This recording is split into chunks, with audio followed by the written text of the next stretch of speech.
الحمد للہ رب العالمین والصلاة والسلام علی سید الانبیاء والمرسلین وعلی آلہ واصحابہ اجمعین وعلی من تبعہم بإحسان الی یوم الدین۔ سامعین و ناظرین، سیرت النبی صلی اللہ تعالی علیہ وسلم کے عنوان پر ایک نئے درس کے ساتھ ہم آپ کی خدمت میں حاضر ہیں۔ گزشتہ درسوں میں حضور علیہ الصلاۃ والسلام کی سیرت مبارکہ کے مختلف پہلو اجاگر کیے گئے۔ اعلان نبوت سے قبل نبی کریم صلی اللہ تعالی علیہ وسلم کی حیات مبارکہ پر تفصیلی گفتگو کی گئی۔ نبی کریم صلی اللہ تعالی علیہ وسلم نے اللہ تبارک و تعالی کے حکم کے بعد جو تبلیغ دین کا آغاز کیا، تو اس راستے میں کیا کیا مشکلات پیش آئی،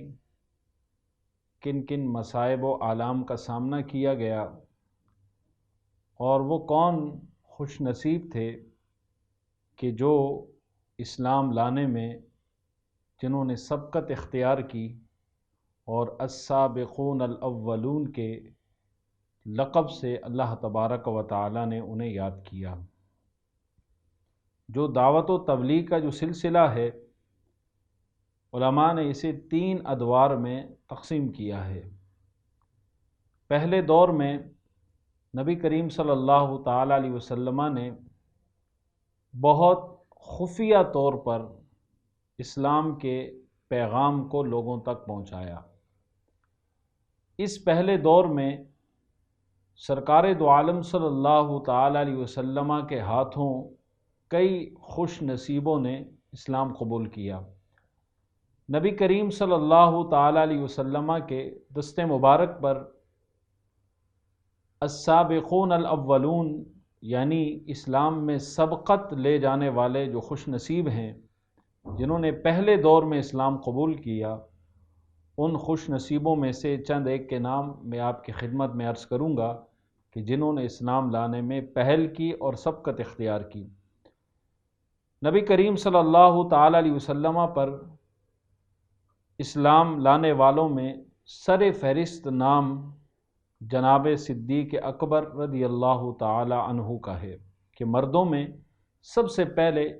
اسلام قبول کرنے کا اعزاز اللہ تبارک و تعالی نے حضرت صدیق اکبر کو عطا کیا۔ اس کے علاوہ لڑکوں میں اسلام قبول کرنے کا اعزاز حضرت علی کرم اللہ تعالی وجہ الکریم کو حاصل ہوا۔ اس کے علاوہ عورتوں میں سب سے پہلے اسلام قبول کرنے کا شرف حضرت خدیجۃ الکبریٰ رضی اللہ تعالی عنہا کو حاصل ہوا، اور غلاموں میں سب سے پہلے اسلام لانے والے حضرت زید بن حارثہ رضی اللہ تعالی عنہ ہیں۔ یہ وہ 4 خوش نصیب افراد ہیں کہ جنہوں نے اسلام لانے میں سب سے پہلے سبقت اختیار کی اور اسلام لانے میں سب سے زیادہ پہل کی۔ اس کے علاوہ صحابہ کرام کی تبلیغ سے اور نبی کریم صلی اللہ تعالی علیہ وسلم کی کوششوں اور کاوشوں سے کئی اور لوگ اس پہلے دور میں اسلام لائے۔ یہ پہلا دور 3 سال پر محیط ہے، 3 سال پر مشتمل ہے۔ ان 3 سالوں میں جو خوش نصیب اسلام لائے، ان میں حضرت عثمان بن عفان رضی اللہ تعالیٰ عنہ مشہور صحابی ہیں اور تیسرے خلیفہ ہیں۔ اس کے علاوہ حضرت زبیر بن عوام رضی اللہ تعالیٰ عنہ عظیم صحابی ہیں۔ حضرت عبد الرحمن بن عوف رضی اللہ تعالیٰ عنہ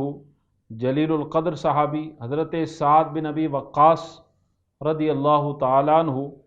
حضرت طلحہ بن عبید اللہ رضی اللہ تعالیٰ عنہ۔ یہ وہ خوش نصیب ہیں کہ جو اسلام لانے میں جنہوں نے سبقت کی اور بہت جلد جنہوں نے اسلام قبول کیا، اور پھر کچھ دنوں بعد مزید جو افراد اسلام لائے، ان میں حضرت ابو عبیدہ بن الجراح رضی اللہ تعالیٰ عنہ، حضرت ابو سلمہ عبداللہ بن عبد الاسد رضی اللہ تعالیٰ عنہ، حضرت ارقم بن ابو ارقم، حضرت عثمان بن مظعون جلیل القدر صحابی ہیں، یہ اسلام لائے، اور ان کے دونوں بھائی حضرت قدامہ اور حضرت عبداللہ رضی اللہ تعالیٰ عنہ بھی اسلام لانے والوں میں شامل ہیں۔ اور پھر کچھ عرصے بعد جو مزید صحابہ اسلام لائے ان میں حضرت ابو ذر غفاری جلیل القدر صحابی ہیں، حضرت صہیب رومی رضی اللہ تعالیٰ عنہ، حضرت عبیدہ بن الحارث بن عبد المطلب، حضرت سعید بن زید بن عمر بن نفیل، اور ان کی بیوی حضرت فاطمہ بنت الخطاب، یہ حضرت عمر رضی اللہ تعالی عنہ کی بہن ہیں جنہوں نے اسلام قبول کیا اپنے شوہر کے ساتھ، اور یہ اسلام لانے والے وہ افراد ہیں کہ جنہوں نے اسلام لانے میں پہل کی۔ اس کے علاوہ نبی کریم صلی اللہ تعالی علیہ وسلم کی چچی حضرت ام الفضل عباس بن عبد المطلب رضی اللہ تعالی عنہ کی بیوی حضرت اسماء بنت ابو بکر بھی مسلمان ہوئی۔ اس کے علاوہ بہت سارے مردوں اور عورتوں نے اسلام قبول کرنے کا شرف حاصل کیا۔ یہ وہ خوش نصیب ہیں کہ جو اسلام کے پہلے جو 3 سال ہیں ان میں جنہوں نے اسلام قبول کیا، اور یہ وہی لوگ تھے کہ جو فطرتاً نیک تھے، جن کی فطرت میں جو اسلام کا نور ہے وہ روشن تھا، اور جیسے ہی انہیں اسلام کا داعی ملا، جیسے ہی انہیں حق کا داعی ملا نبی کریم صلی اللہ تعالیٰ علیہ وسلم کی صورت میں، تو انہوں نے مشرکانہ عادتوں سے، مشرکانہ اطوار سے انہوں نے بیزاری ظاہر کی اور اسلام سے وابستہ ہوئے اور اسلام کی طرف دوڑے چلے آئے۔ دوسرے دور کی اگر بات کریں ہم اسلام کی، تو 3 برس بعد، 3 برس تک تو پہلا دور رہا اسلام کا، 3 برس کے بعد اسلام کا دوسرا دور شروع ہوتا ہے۔ اب اسلام کے اگر دوسرے دور کی ہم بات کریں تو پہلے دور میں چونکہ کئی صحابہ اسلام لا چکے تھے، تو جب 3 برس کا عرصہ گزر گیا تو اب ایک چھوٹی سی ایک جماعت تیار ہو چکی تھی مسلمانوں کی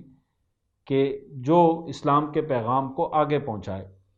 تو جب چھوٹی سی ایک جماعت مسلمانوں کی تیار ہو گئی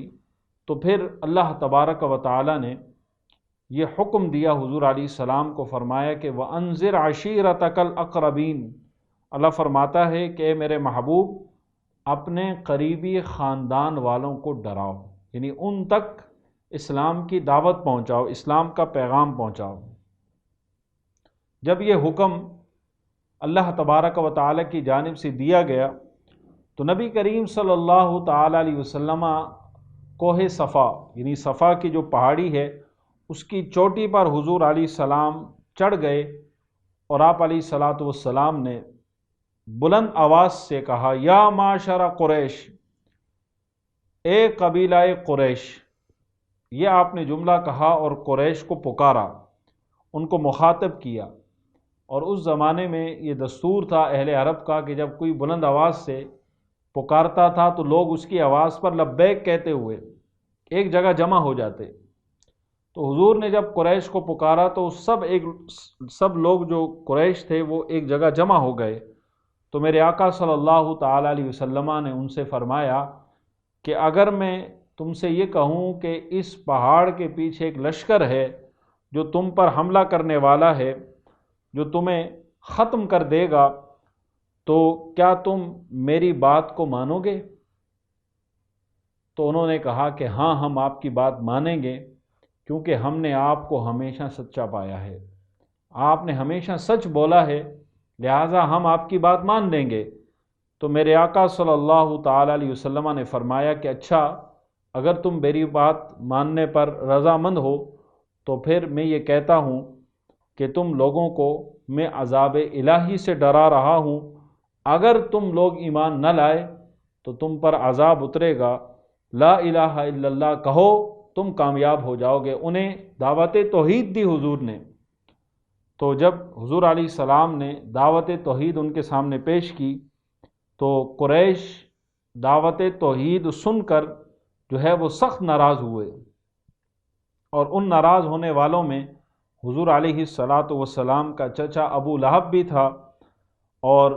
جس نے بہت اول فول بکے اور حضور علیہ الصلاۃ والسلام کی جانب اشارہ کر کے اپنے ہاتھوں سے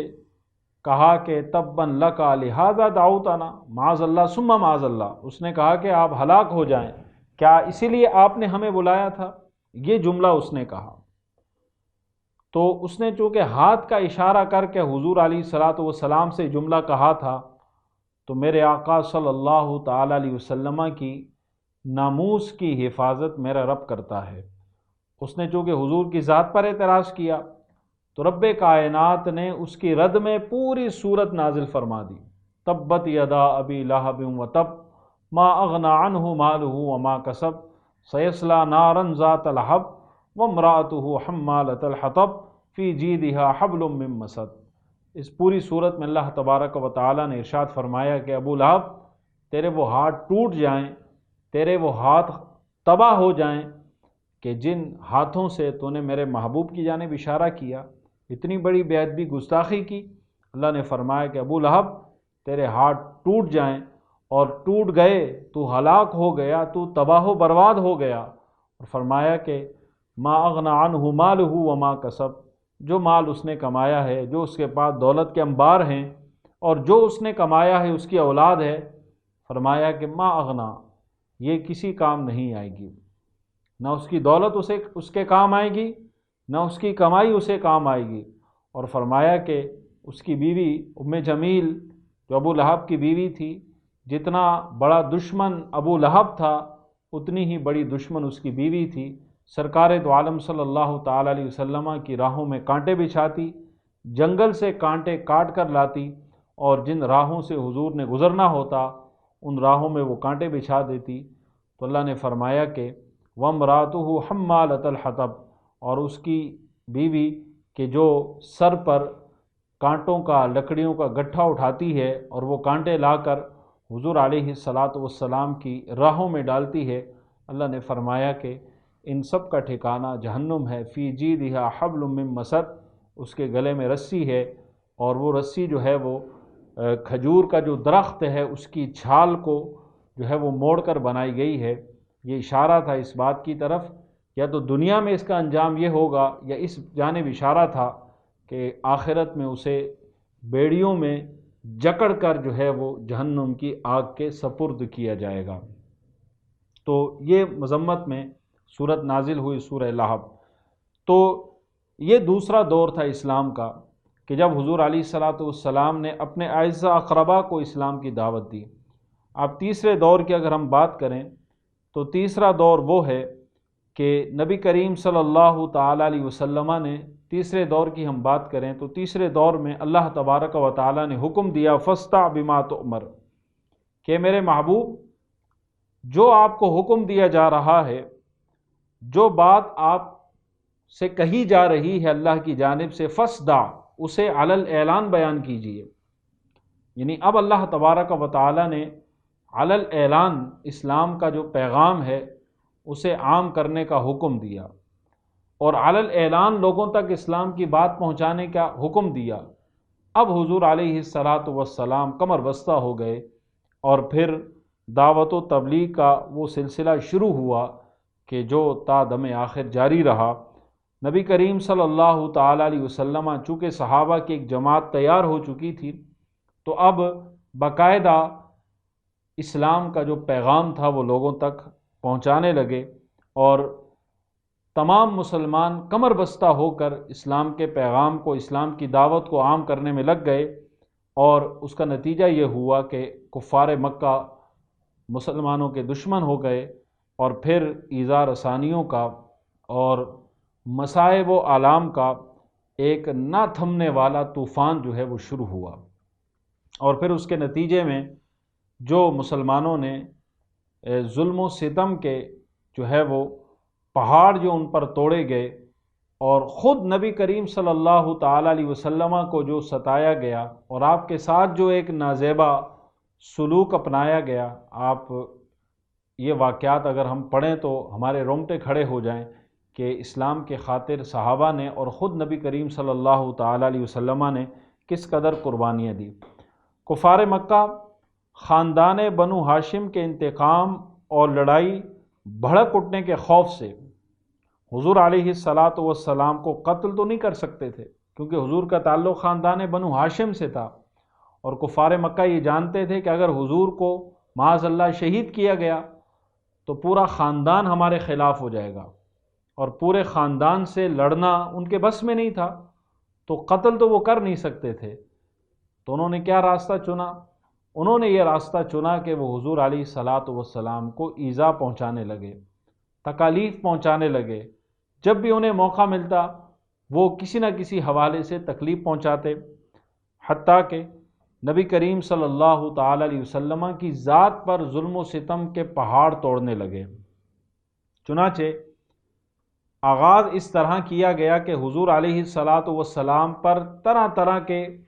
الزامات اور طرح طرح کے طعنے حضور کو مارے جانے لگے۔ کبھی کیا کہا جاتا کہ یہ شاعر ہیں معاذ اللہ، کبھی کہا جاتا کہ یہ ساحر ہیں، جادوگر ہیں، اور کبھی کہا جاتا کہ یہ مجنون ہیں۔ کوچہ و بازاروں میں یہ پروپیگنڈا کیا جانے لگا کہ معاذ اللہ یہ مجنون ہو گئے ہیں، معاذ اللہ یہ دیوانے ہو گئے ہیں، اور طرح طرح کی باتیں آپ پر کسی جاتی۔ شریر لڑکوں کے غول آپ کے پیچھے لگا دیے جاتے، اور وہ شریر لڑکے آپ علیہ الصلاۃ والسلام کو مجنون کہتے، دیوانہ کہتے، معاذ اللہ گالیاں دیتے، اور شور مچا کر آپ علیہ الصلاۃ والسلام پر پتھر پھینکا کرتے۔ کفار مکہ آپ علیہ السلام کے راستوں میں کانٹے بچھاتے، کبھی آپ علیہ الصلاۃ والسلام کے جسم مبارک پر نجاست ڈال دیتے، کبھی آپ علیہ الصلاۃ والسلام کو چلتے ہوئے دھکا دے دیتے، اور کبھی آپ صلی اللہ تعالی علیہ وسلم کی مبارک اور نازک گردن میں جو ہے وہ پھندا ڈال کر آپ کا گلا دبانے کی کوشش کرتے۔ اور یہ روایت میں آتا ہے کہ نبی کریم صلی اللہ تعالی علیہ وسلم ایک موقع پر نماز پڑھ رہے تھے حرم کعبہ میں کہ ایک سنگ دل شخص عقبہ بن ابی معیط آتا ہے، اور وہ آ کر اپنی چادر جو ہے وہ حضور کے گلے میں ڈال کر اسے پھندا بنا کر زور سے کھینچتا ہے، اور اس سے نبی کریم صلی اللہ تعالی علیہ وسلم کا دم گھٹنے لگتا ہے۔ یہ منظر دیکھ کر جناب صدیق اکبر رضی اللہ تعالیٰ عنہ بے قرار ہو کر دوڑ پڑے اور عقبہ بن ابی معیط کو دھکا دے کر دفع کیا، دور کیا، اور کہا کہ کیا تم ایسے شخص کو مارنا چاہتے ہو جو تمہیں ایک خدا کی طرف بلاتا ہے، جو تمہیں اللہ وحدہ لا شریک کی طرف بلاتا ہے؟ تو آپ علیہ الصلاۃ والسلام اس طرح آپ علیہ الصلاۃ والسلام کو ستایا جاتا۔ اگرچہ نبی کریم صلی اللہ تعالی علیہ وسلم کے ہاتھوں کئی معجزات بھی ظاہر ہوئے، کفار مکہ ان معجزات کو دیکھتے تھے، لیکن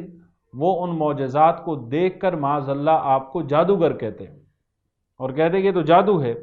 نبی کریم صلی اللہ تعالی علیہ وسلم جب ان کے سامنے قرآن مجید کی تلاوت کرتے، قرآن انہیں پڑھ کر سناتے، تو کفار مکہ قرآن مجید لانے والے حضرت جبریل امین کو معاذ اللہ برا بھلا کہتے، اور اللہ تبارک و تعالیٰ کے بارے میں نازیبا الفاظ نکالتے جو قرآن کا نازل کرنے والا ہے، اور انہوں نے گلی کوچوں میں پہرے بٹھا رکھے تھے تاکہ کوئی بھی شخص جو ہے وہ قرآن کی تلاوت کی آواز کو نہ سن سکے، اور جہاں قرآن پڑھا جا رہا ہوتا، قرآن کی تلاوت کی جا رہی ہوتی، وہاں وہ قریب آ کر تالیاں مارتے، شور شرابہ کرتے، تاکہ کوئی شخص جو ہے وہ قرآن کی تلاوت کو نہ سن سکے۔ اور نبی کریم صلی اللہ تعالی علیہ وسلم جب کسی جگہ واز کر رہے ہوتے، کسی مجمع میں لوگوں کے سامنے اسلام کا پیغام رکھ رہے ہوتے، تو کفار اور بالخصوص آپ کا چچا ابو لہب وہاں آ جاتا اور لوگوں سے آ کر کہتا کہ لوگو یہ میرا بھتیجا ہے، اس کی بات نہ سنو، یہ تو معاذ اللہ دیوانہ ہو گیا ہے، مجنون ہو گیا ہے، یہ اپنے دین سے پھر گیا ہے، لہٰذا تم اس کی بات کو نہ سنو۔ تو اس طرح وہ حضور علیہ الصلاۃ والسلام کو ایذا پہنچاتے۔ ایک مرتبہ نبی کریم صلی اللہ تعالی علیہ وسلم ذو المجاز کے بازار میں دعوت اسلام کے لیے واعظ فرما رہے تھے، اور لوگوں کو اسلام کی طرف حضور بلا رہے تھے، لوگوں کے سامنے کلمہ حق حضور پیش فرما رہے تھے، تو ابو جہل جو ہے وہ وہاں سے اس کا گزر ہوا اور وہ لوگوں سے کہنے لگا کہ اے لوگو، اس کے فریب میں نہ آنا، یہ چاہتا ہے کہ تم لات و عزیٰ کی عبادت چھوڑ دو، یعنی تم اسے چھوڑ دو اور اس کی بات مان لو، جس کی طرف یہ بلاتا ہے اس کی عبادت کرو، اس کی باتوں میں نہ آنا۔ تو اس طرح جو ہے وہ حضور علیہ الصلاۃ والسلام کو ستایا گیا، اس طرح حضور علیہ الصلاۃ والسلام کو ایذا پہنچائی گئی اور اس طرح حضور علیہ الصلاۃ والسلام کے دل کو تکلیف پہنچائی گئی۔ تو یہ ایک نہ ختم ہونے والا سلسلہ ہے۔ اور بھی کئی واقعات ہیں کہ جن واقعات میں نبی کریم صلی اللہ تعالیٰ علیہ وسلم کو تکلیفیں پہنچائی گئی، ذاتی طور پر حضور علیہ الصلاۃ والسلام پر ظلم و ستم کیا گیا، اور ان کی یہی کوشش تھی کہ یہ تنگ آ جائیں اور اسلام کی جو دعوت کا سلسلہ ہے اسے یہیں پر یہ موقوف کر دیں، لیکن ان کی ساری کوششیں ناکام ہوئی، ان کے سارے حربے ناکام ہوئے، اور نبی کریم صلی اللہ تعالیٰ علیہ وسلم اسلام کے پیغام کو آگے پہنچاتے رہے۔ اور یہی سلسلہ پھر صحابہ کرام کے ساتھ بھی رہا، یعنی صحابہ کرام کے ساتھ جو ظلم اور جبر کی داستان ان کے ساتھ جو رقم کی گئی، اور صحابہ نے جس طرح صبر کے ساتھ ان مظالم کو سہا، وہ ایک مکمل جو ہے وہ سیرت کا باب ہے جس کے تذکرے انشاءاللہ آگے آئیں گے۔ بریک کے بعد دوبارہ ہم آپ کی خدمت میں حاضر ہیں۔ گفتگو کا یہ سلسلہ جاری تھا کہ اسلام کی خاطر صحابہ کرام نے اور خود نبی کریم صلی اللہ تعالیٰ علیہ وسلم نے کس قدر مظالم سہے، کس قدر کفار مکہ کی جو ظلم تھا انہیں مسلمانوں نے برداشت کیا۔ چند ایک واقعات آپ کی خدمت میں عرض کیے گئے۔ ایک مرتبہ ایسا ہوا کہ نبی کریم صلی اللہ تعالیٰ علیہ وسلم حرم کعبہ میں نماز پڑھ رہے تھے کہ عین حالت نماز میں ابو جہل نے کہا، کوئی ہے جو آل فلاں کے ذبح کیے ہوئے اونٹ کی اوجڑی لا کر سجدے کی حالت میں ان کے کندھے پہ رکھ دے، یعنی مردہ جانور کی اوجڑی لا کر حالت سجدہ میں ان کے کندھے پہ رکھ دے۔ یہ سن کر عقبہ بن ابی معیط جو کافر تھا یہ اٹھا اور وہ اوجڑی لے کر آیا اس مردہ جانور کی، اور نبی کریم صلی اللہ تعالیٰ علیہ وسلم کے مبارک کندھے پر رکھ دیا۔ حضور علیہ الصلاۃ والسلام سجدے کی حالت میں تھے اور بہت دیر تک اوجڑی جو ہے وہ حضور کے مبارک کندھوں پر پڑی رہی، اور معاذ اللہ کفار یہ منظر دیکھ کر ہنس رہے تھے، تمسخر اڑا رہے تھے۔ آخر کار حضرت بی بی فاطمۃ الزہرا رضی اللہ تعالی عنہ جو ابھی کم سن تھی، چھوٹی تھی، انہوں نے یہ منظر دیکھا تو دوڑتی ہوئی آئی، کفار کو برا بلا کہا اور اس اوجڑی کو نبی کریم صلی اللہ تعالی علیہ وسلم کے دوش مبارک سے ہٹایا، اور آپ علیہ الصلاۃ والسلام کے قلب اطہر پر اس حرکت سے بہت رنج پہنچا، اور 3 بار اللہ کی بارگاہ میں حضور نے یہ دعا کی، اللہم علیک بقریش، اے اللہ تو قریش کو اپنی گرفت میں، یا اللہ تو قریش کو اپنی گرفت میں رکھ، انہیں پکڑ کر، ان کی پکڑ کر انہیں اپنی گرفت میں رکھ۔ اور اس کے بعد حضور علیہ الصلاۃ والسلام نے ان کفار کے لیے دعائے ضرر کی، اور اسی دعا کا یہ نتیجہ تھا کہ بدر کے میدان میں یہی سارے سرداران قریش جو ہے وہ بڑی بے دردی کے ساتھ جو ہے وہ قتل کیے گئے اور یہ اپنے انجام کو پہنچے۔ یہ اسی دعائے نبوت کا اثر تھا۔ چند وہ کفار کہ جو نبی کریم صلی اللہ تعالیٰ علیہ وسلم اور صحابہ کرام کو اذیتیں دینے میں جو پیش رہے، جو آگے رہے، جن کی ہمیشہ سے یہ کوشش رہی کہ وہ مسلمانوں کو اذیت پہنچائیں، حضور کو اذیت پہنچائیں، ان میں سے چند شریر کفار کے نام آپ کی خدمت میں عرض کرتا ہوں۔ ابو لہب، ابو جہل، اسود بن عبد یغوث، حارث بن قیس بن عدی، ولید بن مغیرہ، امیہ بن خلف، ابی بن خلف، ابو قیس بن فاکہہ، عاص بن وائل، نضر بن حارث، اس کے علاوہ زہیر بن ابی امیہ، صائب بن صیفی، عدی بن حمرہ، اسود بن عبد الاسد، عاص بن سعید بن العاص، عاص بن ہاشم، عقبہ بن ابی معیط، اور حکیم بن ابی العاص، حکم بن ابی العاص۔ یہ وہ کفار تھے کہ جو سب سے زیادہ اسلام دشمنی میں جو ہے وہ رچے بسے تھے اور سب سے زیادہ اسلام کی مخالفت میں پیش رہے۔ نبی کریم صلی اللہ تعالیٰ علیہ وسلم کے یہ سب پڑوسی تھے، آس پاس رہنے والے تھے، اور یہ سب کے سب مالدار تھے، مکہ کے رئیس سمجھے جاتے تھے، جن کے نام میں نے آپ کے سامنے پیش کیے، اور انہوں نے ساری دولت اسلام کو مٹانے میں لگائی۔ صبح و شام ان کا کام یہی تھا کہ حضور علیہ السلام کو ایذا پہنچائیں اور مسلمانوں کو ایذا پہنچائیں۔ تو حضور کے ساتھ جو رویہ رہا اس کے چند واقعات آپ کی خدمت میں نے عرض کیے۔ مسلمانوں کے ساتھ ان کا رویہ کیسا رہا؟ اسلام لانے کے جرم میں اور اسلام لانے کی پاداش میں جو مسلمانوں کے ساتھ سلوک کیا گیا اور کس طرح مسلمانوں کو جو ہے وہ ظلم و ستم کا سامنا کرنا پڑا، اس کی جھلک میں آپ کی خدمت میں عرض کرتا ہوں، کیونکہ کفار مکہ کی یہ کوشش تھی کہ اسلام سے ان کو دور کیا جائے۔ اب اسلام سے دور کرنے کا ان کا یہی انہوں نے راستہ اپنایا کہ ان کو اذیتیں دی جائیں، ان پر ظلم و ستم کیا جائے، اور ایسے ظلم و ستم کے پہاڑ توڑے گئے کہ مکہ کی زمین بھی بلبلا اٹھی۔ یہ آسان تھا کہ کفار مکہ ان کو ایک لمحے میں قتل کر ڈالتے، مگر اس سے ان کافروں کے جوش انتقام کو ٹھنڈا نہیں کیا جا سکتا تھا۔ قتل کرنا یہ ان کے نزدیک حل نہیں تھا، بلکہ کفار مکہ یہ اپنی شان کے مطابق سمجھتے تھے کہ مسلمانوں کو اتنا ستاؤ، اتنا ستاؤ، اتنا ان کو پریشان کرو کہ یہ خود اسلام چھوڑ کر واپس آ جائیں۔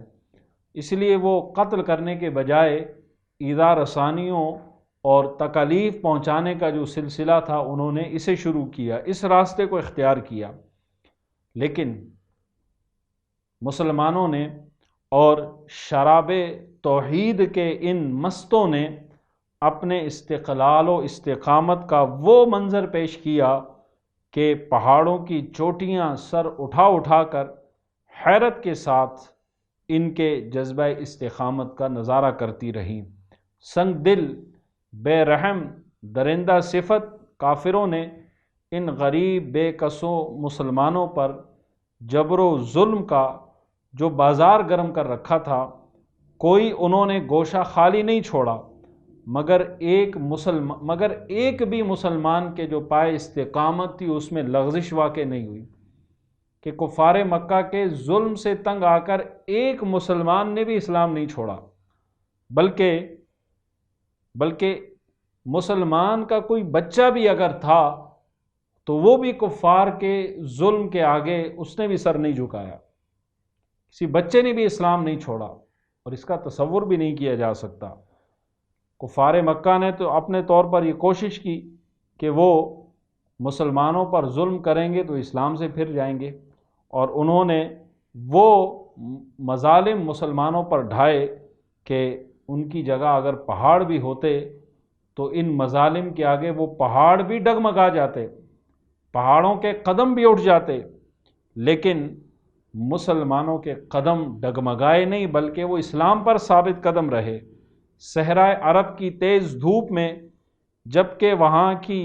ریت کے ذرات تندور کی طرح گرم ہو جاتے، عرب کی گرمی تو ویسے ہی بڑی مشہور ہے، وہاں جو ریت تھی وہ ریت کے ذرات جب ان پر دھوپ پڑتی تو وہ ایسے گرم ہو جاتے جیسے تندور، تو اس گرم ریت پر مسلمانوں کو ننگی پیٹھ جو ہے وہ لٹایا جاتا، اور اس طرح ان پر ظلم کیا جاتا، اور لوہے کی گرم سلاخیں جو ہے وہ ان کی آنکھوں میں ڈالی جاتی، ان کے جسموں پر ان گرم سلاخوں کو لگایا جاتا۔ اس کے علاوہ چٹائیوں میں مسلمانوں کو لپیٹ کر ان کی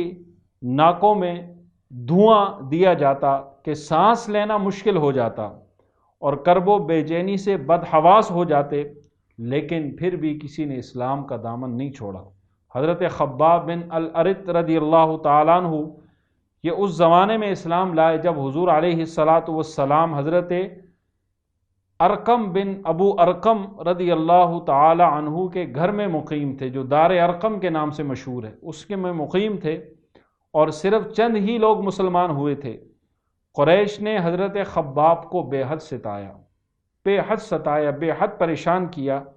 یہاں تک کہ کوئلے کے انگاروں پر ان کو جو ہے وہ بالکل چت لٹایا جاتا، کپڑے اتار کر برہنہ کر کے ان کو لٹایا جاتا گرم انگاروں پر، اور وہ گرم انگارے جو ہے وہ ان کے جسم سے نکلنے والی جو چربی اور رطوبت ہوتی اس سے وہ انگارے بجھ جاتے اور جسم پر نشان پڑ گئے۔ برسوں بعد، سالوں بعد حضرت خباب رضی اللہ تعالیٰ عنہ نے اپنا یہ واقعہ حضرت عمر رضی اللہ تعالیٰ عنہ کے سامنے سنایا۔ حضرت عمر کے سامنے یہ واقعہ انہوں نے پیش کیا، اور واقعہ سنا کر جب اپنی کمر سے کپڑا ہٹایا، اپنی پیٹھ دکھائی، تو حضرت عمر نے ان کی پیٹھ پر بڑے بڑے داغ دھبے دیکھے، جلے ہوئے نشانات دیکھے۔ حضرت عمر نے جب یہ عبرت ناک منظر دیکھا تو ان کا دل بھر آیا اور ان کی آنکھوں سے آنسو جاری ہو گئے۔ وہ رو پڑے کہ دیکھو اسلام کی خاطر لوگوں نے کتنی قربانیاں دی ہیں، اور اسلام کی خاطر لوگوں نے کس قدر جو ہے وہ اپنا جسم جو ہے وہ اسلام کے خاطر انہوں نے اس کی تکلیفیں برداشت کی۔ قربانیاں دینے والے صحابہ میں حضرت خباب بن الارت رضی اللہ تعالیٰ عنہ کا نام بھی سر فہرست ہے۔ یہ اس زمانے میں اسلام لائے جب حضور علیہ السلام دار ارقم میں حضرت ارقم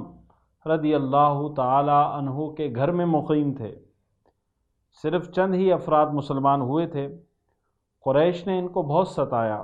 یہاں تک کہ کوئلے کے انگاروں پر ان کو چت لٹایا جاتا اور ننگی پیٹھ ان کو کوئلوں پر جلتے ہوئے کوئلوں پر لٹایا جاتا، اور کوئلے جو ہے وہ ان کے جسم سے نکلنے والی چربی اور رطوبت سے بجھ گئے۔ برسوں بعد جب یہ واقعہ انہوں نے حضرت عمر رضی اللہ تعالیٰ عنہ کے سامنے سنایا اور انہیں اپنی پیٹھ دکھائی، تو حضرت عمر رضی اللہ تعالیٰ عنہ نے دیکھا کہ ان کی پیٹھ پر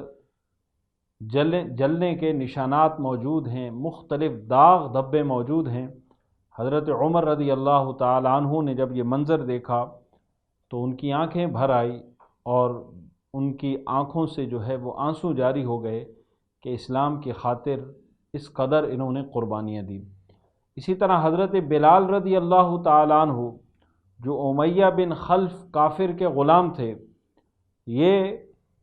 شخص حضرت بلال کو گلے میں رسی ڈال کر کوچہ و بازار میں ان کو گھسیٹتا اور ان کی پیٹھ پر لاٹھیاں برسائی جاتی، اور دوپہر کے وقت جب سخت گرمی ہوتی ہے، دوپہر کے وقت ان کو جو ہے وہ گرم ریت پر لٹا کر ان کی چھاتی پر ایک بھاری پتھر رکھ دیا جاتا، حتیٰ کہ ان کی زبان جو ہے وہ باہر نکل آتی۔ وہ بار بار مطالبہ کرتا کہ چھوڑ دو اسلام، وہ بار بار کہتا کہ چھوڑ دو اسلام، لیکن اس کے جواب میں حضرت بلال رضی اللہ تعالیٰ عنہ ایک ہی بات کہتے کہ خدا ایک ہے، خدا ایک ہے، اور اسلام کو آپ نے نہیں چھوڑا۔ یہ سارے مظالم برداشت کرتے رہے اور ایک لمحے کے لیے بھی آپ نے اسلام کو نہیں چھوڑا۔ اسی طرح حضرت عمار بن یاسر رضی اللہ تعالیٰ عنہ، اسی طرح ان کو بھی گرم ریت پر لٹا کر کفار مکہ اس قدر مارتے کہ بے ہوش ہو جاتے۔ ان کی والدہ حضرت سمیہ رضی اللہ تعالیٰ عنہ کو اسلام لانے کے جرم میں، پاداش میں، ابو جہل نے ایک نیزہ مارا جو ان کی ناف میں لگا اور وہ شہید ہو گئی۔ حضرت عمار رضی اللہ تعالیٰ عنہ کے والد حضرت یاسر رضی اللہ تعالیٰ عنہ بھی کفار کی مار کھاتے ہوئے شہید ہو گئے۔ تو حضرت عمار کی والدہ حضرت سمیہ اسلام کی وہ پہلی خاتون ہیں کہ جن کو اللہ تبارک و تعالی نے اسلام کی خاطر شہید ہونے کا اعزاز عطا کیا۔ اسلام کی خاطر جو پہلا خون گرا وہ حضرت بی بی سمیہ کا تھا، اور یہ پہلی شہید ہیں اسلام کی تاریخ میں کہ جنہوں نے اسلام کی خاطر قربانیاں دی، اور ان کے شوہر حضرت عمار رضی اللہ تعالیٰ عنہ ان کو بھی کفار نے شہید کیا۔ اسی طرح حضرت صہیب رومی رضی اللہ تعالیٰ عنہ کو کفار مکہ اس قدر مارتے، اذیتیں دیتے اور ایسی مار دھار کرتے کہ یہ گھنٹوں بے ہوش ہو جاتے اور بے ہوش رہتے۔ جب یہ ہجرت کرنے لگے حضرت صہیب رومی تو کفار مکہ نے ان سے کہا کہ تم چونکہ مکہ میں رہ کر تم نے مال بنایا، مکہ میں رہ کر تم نے سارا سامان اکٹھا کیا، اب اگر یہ سارا سامان تم یہاں سے ہجرت کر کے مدینہ لے جانا چاہتے ہو تو ہم اجازت نہیں دیں گے، کیونکہ یہ سارا سامان تم نے یہاں رہ کر بنایا ہے، لہٰذا یہ سامان تمہیں چھوڑنا ہوگا، یہ مال تمہیں چھوڑ کے جانا ہوگا۔ حضرت صہیب رومی رضی اللہ تعالی عنہ نے سارا سامان چھوڑ دیا، سارا مال چھوڑ دیا، اور اپنے ایمان کو بچا کر ہجرت کر کے مکہ سے مدینہ آ گئے۔ تو یہ بہت بڑی قربانی تھی حضرت صہیب رومی رضی اللہ تعالیٰ عنہ کی، اور ان کی اسی قربانی پر اللہ تبارک و تعالی نے قرآن مجید کی آیت نازل کی جس میں فرمایا کہ وَمِنَ النَّاسِ مَن يَشْرِي نَفْسَهُ ابْتِغَاءَ مَرْضَاتِ اللَّهِ۔ اللہ فرماتا ہے کہ لوگوں میں سے کچھ لوگ وہ ہیں کہ جو اللہ کی رضا کی خاطر اپنے آپ کو بھی بیچ ڈالتے ہیں، یعنی اپنا سب کچھ اسلام کے خاطر قربان کر ڈالتے ہیں اور سب کچھ اسلام کے خاطر فدا کر دیتے ہیں۔ تو حضرت صہیب رومی رضی اللہ تعالیٰ عنہ نے اسلام کی خاطر مال بھی چھوڑا، اسلام کی خاطر ہر قسم کا ساز و سامان بھی چھوڑا، اور اپنا دین بچا کر وہ مکہ المکرمہ سے مدینہ ہجرت کر کے چلے گئے۔ اسی طرح حضرت ابو فقیہہ رضی اللہ تعالیٰ عنہ، یہ رضوان بن امیہ کافر کے غلام تھے، اور حضرت بلال رضی اللہ تعالیٰ عنہ کے ساتھ ہی مسلمان ہوئے تھے۔ ان کو بھی اسی طرح ان کا مالک گلے میں رسی ڈال کر گھسیٹتا تپتی ہوئی ریت پر، اور انہیں طرح طرح کے ظلم اور ستم کا انہوں نے سامنا کیا، اور تپتی ہوئی ریت پر لٹا کر ان کے سینے پر بھی بھاری پتھر رکھ دیا جاتا، لیکن ان کو بھی یہ ظلم و ستم اسلام سے دور نہ کر سکے۔ اسی طرح نبی کریم صلی اللہ تعالی علیہ وسلم پر اسلام قبول کرنے والے جہاں مرد انہوں نے کفار کے مظالم کا سامنا کیا، وہاں خواتین مختلف باندیاں جو کہ مختلف آقاؤں کی تھی، انہوں نے جب اسلام قبول کیا ان پر بھی ظلم کے پہاڑ توڑے گئے، انہیں بھی ستایا گیا، انہیں بھی مظالم کا سامنا انہوں نے بھی کیا، لیکن وہ باندیاں، وہ لونڈیاں، وہ بھی اسلام کے ساتھ اس قدر وفادار تھی کہ کفار کے ظلم و ستم ان کو بھی جو ہے وہ اسلام سے دور نہ کر سکے، اور اسلام کے ساتھ جو ان کا رشتہ تھا اسے توڑا نہ جا سکا، اور وہ اسلام کے پر فدا رہیں، اور اسلام کے پر انہوں نے اپنا تن من دھن سب کچھ قربان کیا۔ اسلام کی خاطر جو قربانیاں دینے والے ہیں ان میں صرف غلام ہی شامل نہیں، یا باندیاں یا لونڈیاں ہی شامل نہیں، بلکہ وہ لوگ کہ جو رئیس کہلاتے تھے، جن کا ایک نام تھا مکہ کے معاشرے میں، اسلام لانے کے جرم میں ان پر بھی مظالم کے پہاڑ توڑے گئے۔ حضرت صدیق اکبر رضی اللہ تعالیٰ عنہ یہ غلام نہیں تھے، یہ مکہ کے رئیس تھے، ایک سردار سمجھے جاتے تھے، ان کا ایک نام تھا مکہ کے اس علاقے میں، لیکن جب انہوں نے اسلام قبول کیا تو ان پر بھی ظلم و ستم کے پہاڑ توڑے گئے۔ اسلام کی خاطر حضرت صدیق اکبر رضی اللہ تعالی عنہ کو بھی بہت ستایا گیا۔ حضرت صدیق اکبر رضی اللہ تعالی عنہ نے بھی بڑی قربانیاں دی، لیکن جناب صدیق اکبر رضی اللہ تعالیٰ عنہ نے اپنی دولت اسلام کی خاطر قربان کی، اور وہ غلام کہ جو اسلام لانے کے جرم میں جن کو تختہ مشق بنایا جا رہا تھا ظلم و ستم کا، حضرت صدیق اکبر رضی اللہ تعالیٰ عنہ نے اپنی دولت سے، اپنی دولت خرچ کر کے ان غلاموں کو آزاد کیا، اور منہ مانگی قیمت دے کر ان غلاموں کو آزاد کیا، اور انہیں جو ہے وہ ظلم و ستم سے بچایا۔ جن کو حضرت صدیق اکبر نے آزاد کروایا ان میں سر فہرست نام حضرت بلال حبشی رضی اللہ تعالیٰ عنہ کا ہے۔ یہ آزاد ان کو کروانے والے جناب صدیق اکبر ہیں۔ اسی طرح حضرت عامر بن فہیر، حضرت ابو فقیہہ، اور اس کے علاوہ کئی باندیاں لونڈیاں جو اسلام لا چکی تھی لیکن ان کے مالک ان پر ظلم کرتے، حضرت صدیق اکبر نے منہ مانگی قیمتیں ادا کر کے ان غلاموں اور باندیوں کو بڑی رقمیں دے کر آزاد کروایا، اور ان سب کو کفار کی ایذاؤں سے بچا لیا۔ تو یہ بھی حضرت صدیق اکبر رضی اللہ تعالیٰ عنہ کی قربانی ہے،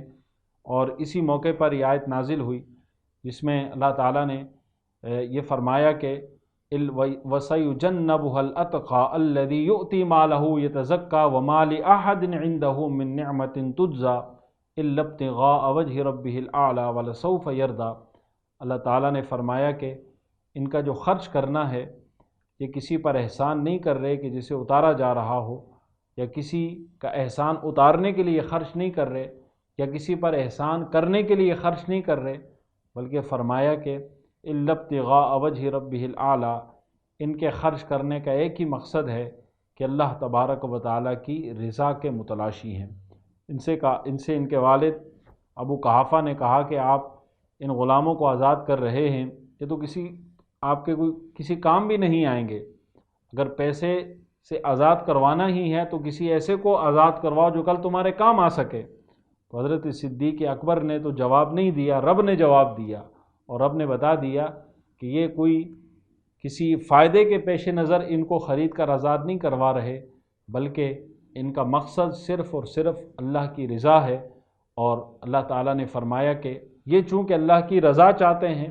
ان غلاموں کو آزاد کروا کر، وَلَسَوْفَ يَرْضَى، اللہ نے فرمایا کہ ابو بکر تم بھی جو ہے وہ مطمئن ہو جاؤ کہ تمہارا رب تم سے فرما رہا ہے کہ وہ بھی تم سے راضی ہو جائے گا، تم اس کی رضا چاہتے ہو تو اللہ بھی تم سے راضی ہو جائے گا۔ یہ مقام صدیق اکبر ہے کہ جنہوں نے اسلام کی خاطر اپنا مال، اپنا تن من دھن قربان کیا، اور ان لوگوں کو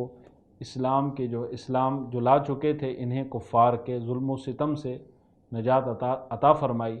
تو انشاءاللہ یہاں تک ہم نے سیرت بیان کی، مزید بھی انشاءاللہ جو سیرت کے واقعات ہیں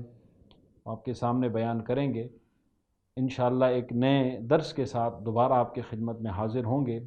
تب تک اجازت دیجیے۔ اللہ تبارک و تعالیٰ کی بارگاہ میں دعا ہے رب کائنات ہم سب کو سرکار دو عالم صلی اللہ تعالیٰ علیہ وسلم کی سیرت مبارکہ پڑھنے، سمجھنے اور اسے اپنی زندگی کا حصہ بنانے کی توفیق عطا فرمائے۔ وما علیہ الا البلاغ المبین۔